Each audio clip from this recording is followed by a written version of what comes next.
Hello, my name is Second, and we are playing Godslapper's Paradise. And first thing we need to do today is slap a couple withers around so we can get ourselves some nether stars. Now, fortunately, we have our bees giving us these wither skull chips, and we can probably 4 withers. Ought to be a good amount. Let's get some soul sand.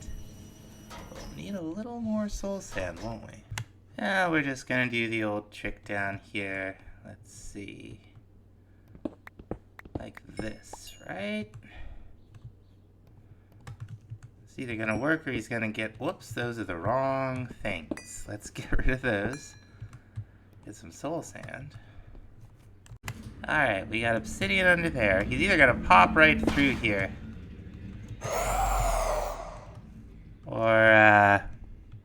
or he'll just stay down there and suffocate, which would be the preferable outcome.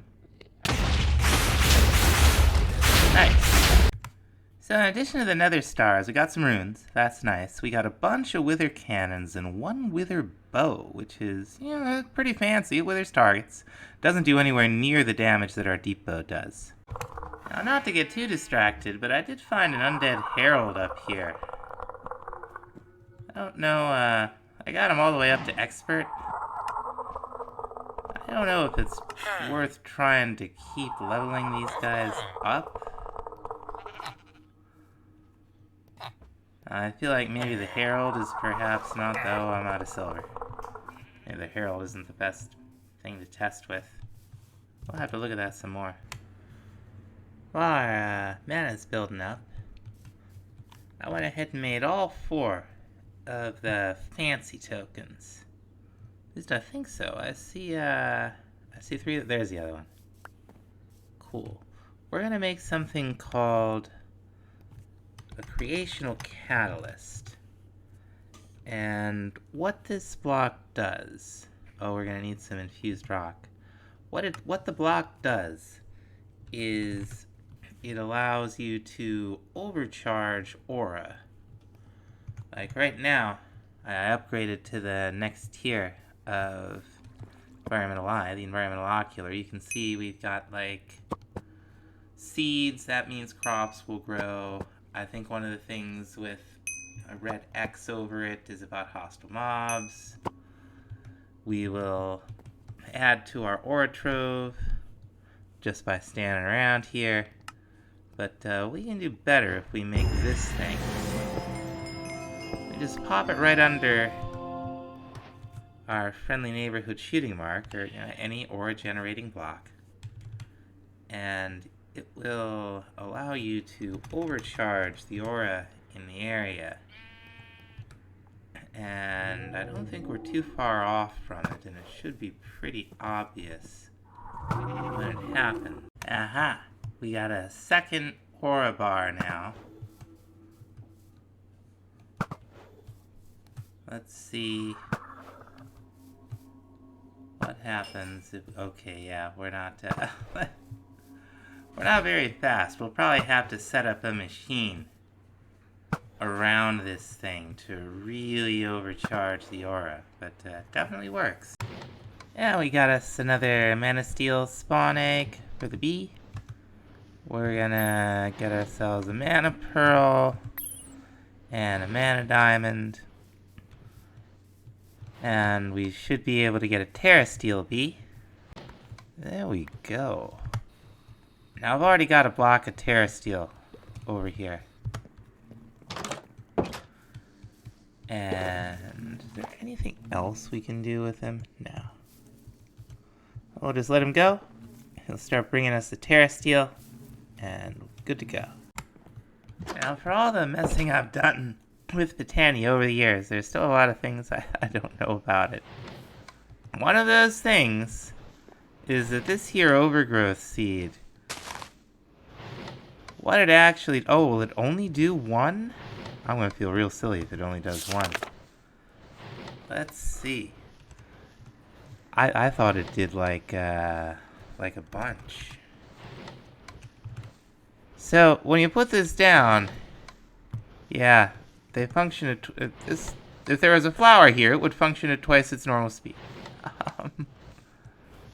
There is not. Now what we're leading up to here is the fight with, or fights, I should say, with the Guardians of Gaia.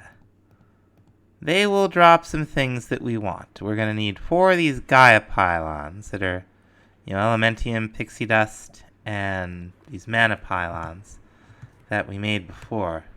We're also going to need a level 1 beacon, so we can get some iron blocks or something.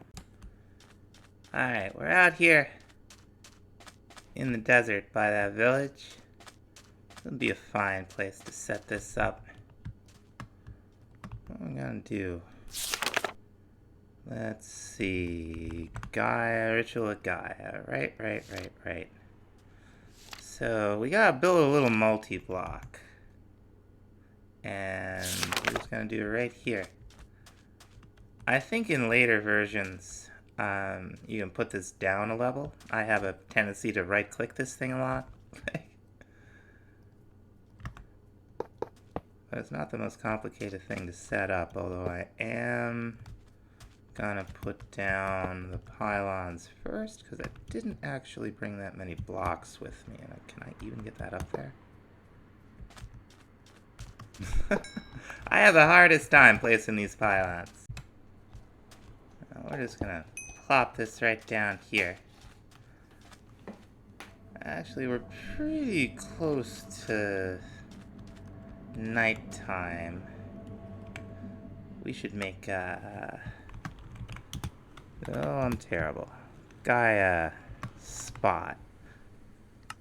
I can't even finish a sentence. I should make a waypoint for the Gaia spot here. And we're gonna get ready to sleep through the night when it comes. Now there are at least 2 levels to this fight. We're about to do the most basic, because to get to the one higher level one that I'm sure exists, you need stuff that this dingus here is gonna drop. The beacon during the fight will be disabled. It's not worth your time to build it all the way and put stuff in there, because it's not gonna work. We may find ourselves having to do a little landscaping, because the fight takes place in a certain area. We'll be able to see a circle around us that will kind of give us our boundary limit. Probably should have brought some arrows. This desert is absolutely crawling with jerks.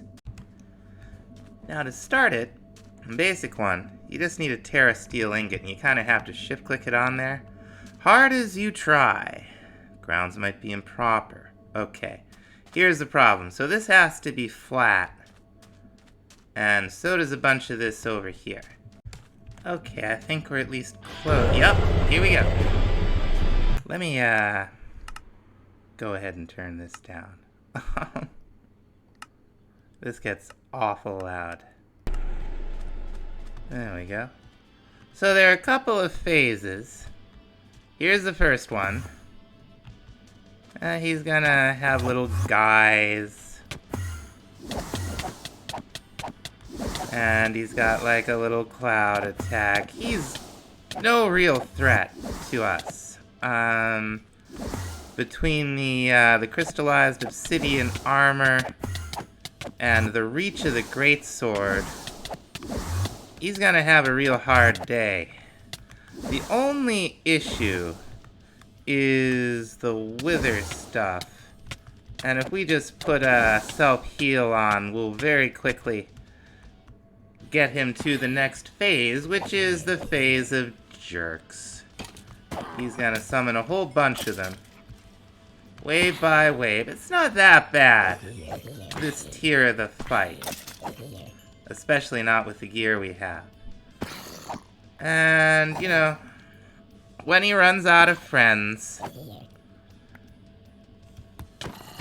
he will come back down, and I think he hits a little bit harder or something. Like, I wish he'd hurry up. Come on, buddy, the jerks, they did nothing. Nothing. Okay, here we go. And it's a great fight to kind of demonstrate the power of these great swords and their increased attack range, especially when combined with those gloves we have that, like, you know, comically increase our weapon attack speed. So we got some interesting loot. The main event here is these Gaia spirits. Our first use for those will be to make Gaia ingots. We'll need like 4 of them, and a Terra Steel, which we're getting, you know, the one Terra Steel we already used was from our B, and we're getting more at a good rate. Okay, it's just a few minutes later. We've got the Terra Steel. As you can see, there's all kinds of things you can do with these Gaia spirits, even in just the regular crafting table. Well, we're gonna hop back out there.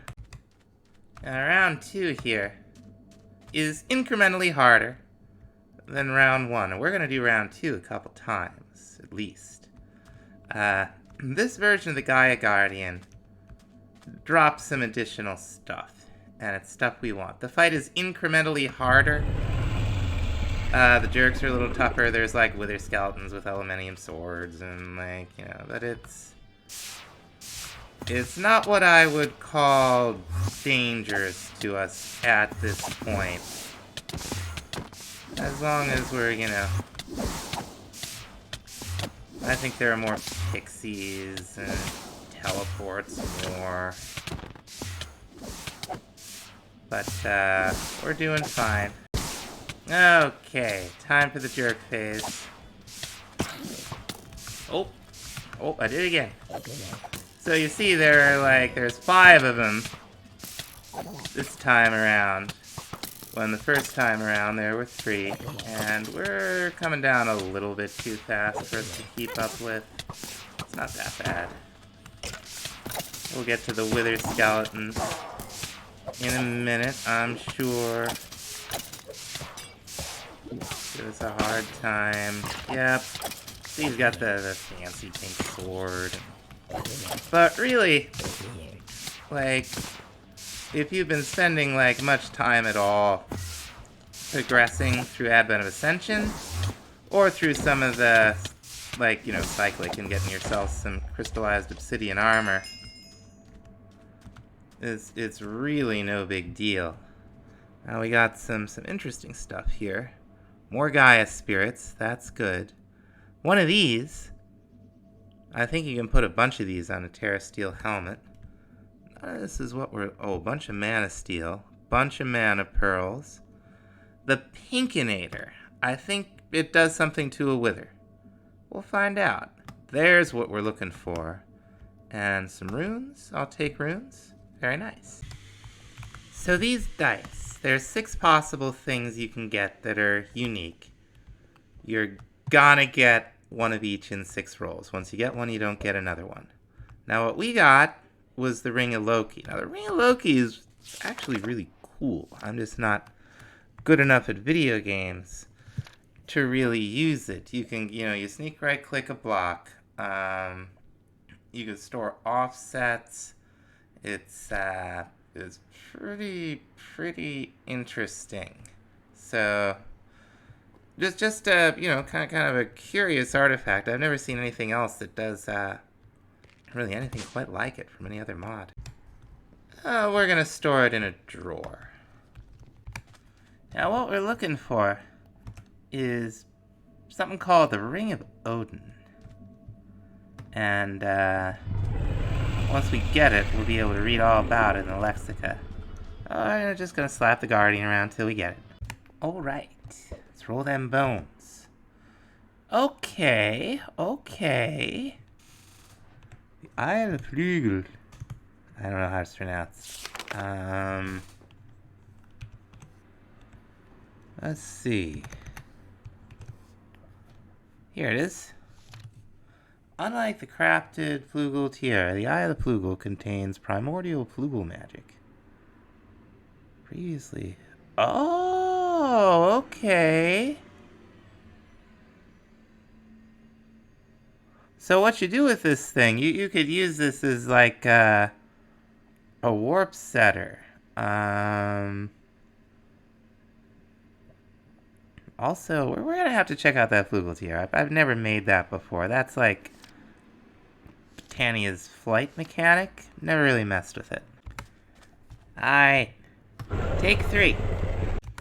Okay. What are we gonna get? Oh, the Ring of Thor. Okay. Let's see what it does. The Might of the Thunder God. It dramatically increases the Terra Shatterer's area of effect. So, this would allow us to use the Terra Shatterer to, which is basically, the Terra Steel pick. We could use it to, I think, mine 3x3. Out of the way, you. Alright. Round 4. Okay, what's it gonna be? What's it gonna be? There it is! The Ring of Odin. Now we should be able to read all about it, right? So, the main thing this is gonna give us is 10 more hearts. But all kinds of protection from drowning, suffocation, fire. It's is pretty cool. And it's what we were fighting that thing all the time for. I have questions. I am wondering if the refined storage system could handle water vapor. We'd need a rodent,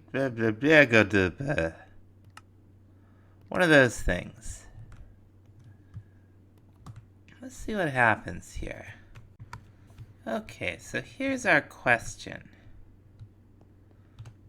Can we use this thing to make water vapor? Processing, it doesn't seem like it wants to do anything, does it? Let's see what happens. Excuse me. Let's see what happens if we do it manually. Right? It's the wrong way. Let's see here. How do we switch it to, okay, there we go. Doesn't have any power. We should probably give it some power. Alright, let's see here.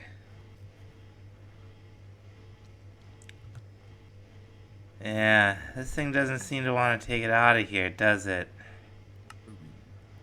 We got items and fluids. I don't think we're gonna see this on the fluid grid. No.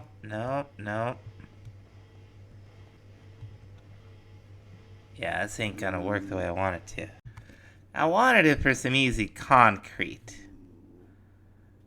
But there still might be a way to do this. Now, what we need is something called a chemical injection chamber.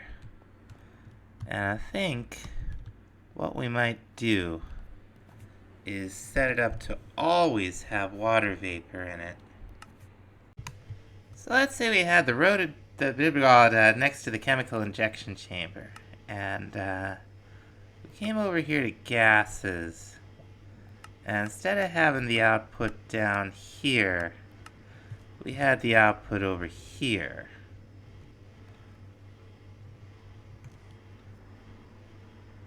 Well, going somewhere. I don't know where it would be going other than in here. Oh, it changed operations when we moved it. Okay. So no great mystery. Now we're getting water vapor over here. Now, of course, we don't want to,